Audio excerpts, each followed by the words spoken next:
Gift a smile programme के हिस्से के तौर पर कोकटपल्ली के अल्लाहपुर डिवीजन के तहत एमएलए माधोराम कृष्ण राव ने एमएलसी नवीन कुमार के इश्तराक से 5 माजूरीन में ट्राईसाइकिल्स की तकसीम अमल में लाई। अल्लाहपुर कॉर्पोरेटर सबिया गौसुद्दीन ने मंगल के रोज श्री विवेकानंद नगर में ये गाड़ियों की तकसीम अमल में लाई। इस मौके पर सबिया गौस ने मीडिया के नुमाइंदों से बात करते हुए कहा कि तेलंगाना हुकूमत इस तरह के माजूर अफराद के चेहरों पर मुस्कुराहट बिखेरना चाहती है।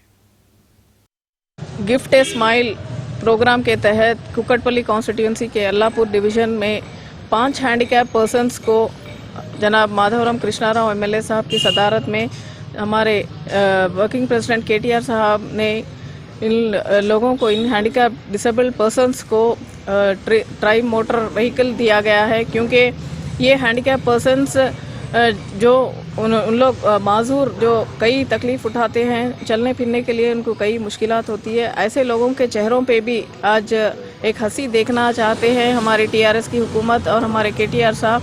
इसलिए इन लोगों को उन्होंने एक गिफ्ट ए स्माइल के तहत पर इन लोगों के चेहरों पर खुशी देखने के लिए ये व्हीकल्स दिए गए हैं, ताकि नाज़रीन हमारे टीटीवी न्यूज़ को सब्सक्राइब करिए, बेल आइकॉन को प्रेस करिए, शेयर करिए और लाइक करना ना भूलें। और किसी एडवर्टाइजमेंट से मुताल्लिक़ जानकारी के लिए हमारे इस नंबर पर कांटेक्ट कीजिए।